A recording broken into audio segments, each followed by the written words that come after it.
They call this the Silent Island, a place that once rang with the laughter of Greek fishermen, now holds only the sound of waves and the shadow of dusk upon its rugged cliffs. Imroz Island, a forgotten land in the heart of the Aegean Sea, where a silent exodus erased the traces of an ancient community. Over the next 60 seconds, we will uncover the secrets behind that silence. Historical context. World War I came to an end, and the crescent banner of the Ottoman Empire began to fall. In 1918, after defeat at the hands of the Allied powers, the vast territory stretching from the Balkans to the Middle East collapsed. Streams of refugees, once peaceful villages, were suddenly plunged into chaos. From the ashes of the old empire rose a young military leader, Mustafa Kemal, who launched a revolution, re-establishing the nation as the Republic of Turkey in 1923. His determination to nationalize meant redrawing borders, erasing the multicultural heritage that had endured for centuries under Ottoman rule. Across the strait, along the Aegean coast, Greek communities had settled Imroz since time immemorial. They spoke their mother tongue, filled their churches with worshippers, and tended lush olive groves. Whitewashed roofs, calloused hands casting nets each dawn, the very image of a culture buoyed by the sea and steadfast faith. But with the birth of a new nation, that traditional way of life began to fade into darkness. Language, customs, and religion all faced waves of historic upheaval. Lausanne Treaty. On July 24, 1923, after months of tense negotiations, the European powers and Turkey signed the Treaty of Lausanne. This document officially ended Ottoman sovereignty in Europe and defined the borders of the Republic of Turkey. A key clause: the compulsory population exchange forced ethnic Greeks living in Turkey to relocate to Greece and Turks in Greece to return to Turkey. Hundreds of thousands of families packed up heirlooms and farewelled their ancestral villages. However, Articles 14 and 15 of the treaty exempted two islands, Imroz, Gökçeada, and Tenedos, Bozcaada. Why? The Turkish government wanted strategic forward posts near the Dardanelles. On paper, Greek residents could stay, own land, and continue their lives. But, as we will see next, those supposed protections gradually eroded under the guise of voluntary assimilation and harsh Turkification policies. Imroz, a special case under international law, became the testing ground for comprehensive nationalization strategy. Voluntary. Pressure turns coercive. At first, it was marketed as voluntary assimilation. The Turkçeleştirme, Turkification program was touted as a way to unite the nation, but in reality, it was a tool to control culture, language, and religion. Across the island, Greeks were encouraged, or rather forced, to send their children to newly established schools where 100% of instruction was in Turkish. Classrooms that once echoed with Greek hymns and folk songs now only heard the click of chalk and the teacher's rigid recitations. Merhaba çocuklar, bugün Türkçe öğreneceğiz, awkward and foreign. Simultaneously, land taxes were doubled or tripled. Greek farmers had to sell parcels of their ancestral lands or pay exorbitant fees in cash, while their incomes, tied to fickle Aegean harvests, remained meager.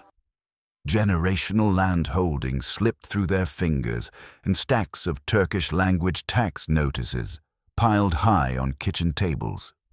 When voluntary lost its meaning, dissenters faced administrative fines or even short-term detention. The Greek community faced a stark choice: learn Turkish, pay triple taxes, or leave. That, in essence, marked the beginning of the silent exodus. No bombs, no declarations.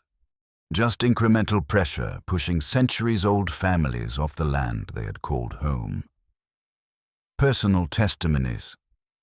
Mr. Yanis Konstantinou recalls, "The day my father went to collect our residence permit, his face was heavy with sorrow.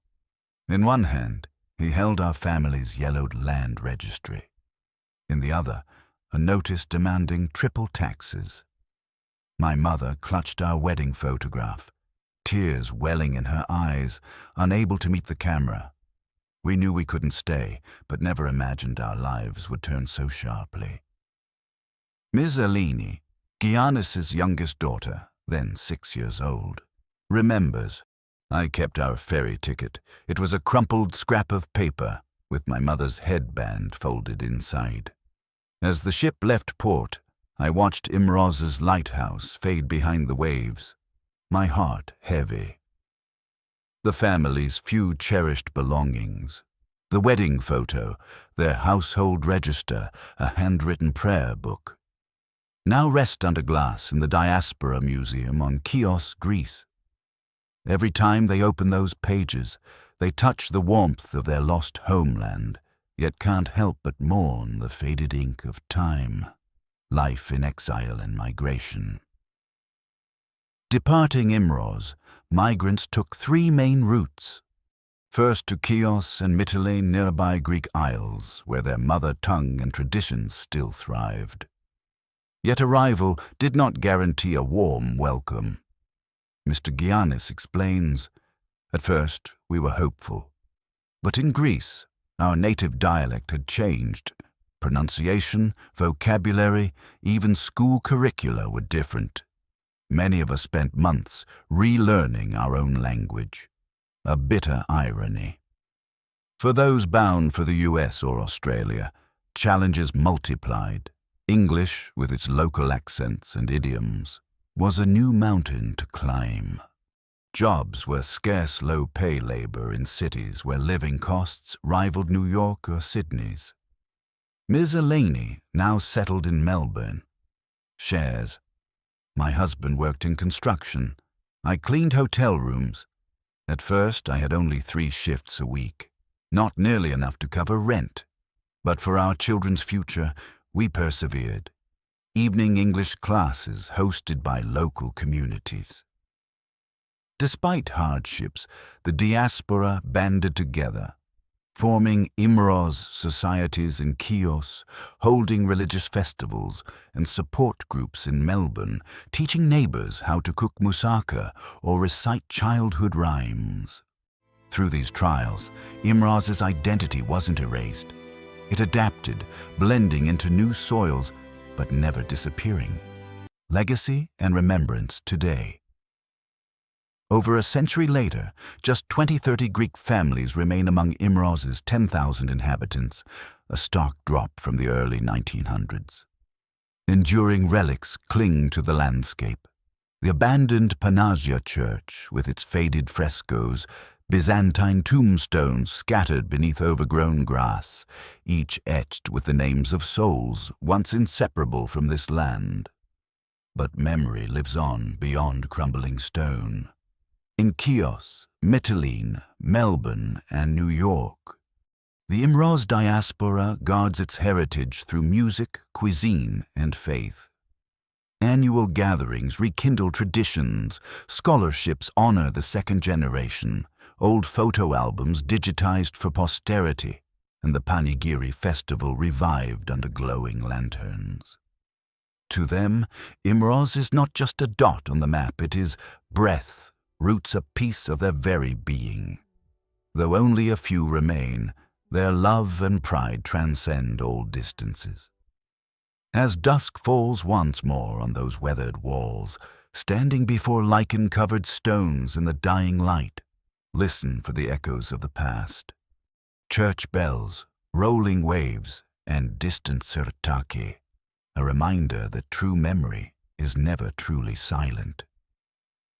We have unveiled the journey of Imroz's Greek families from an ancient homeland where liturgical chants mingled with sea breezes to a silent exodus driven by cultural, educational, and economic pressure. Their legacy endures in moss-grown stones, Byzantine graves, and the vibrant memories of diaspora communities worldwide. Imroz's story is more than history. It is a testament to the value of cultural diversity and a warning of the silent tragedies that unfold when human rights erode. If this narrative moved you, please like, subscribe, and share this video so more people can learn these untold chapters.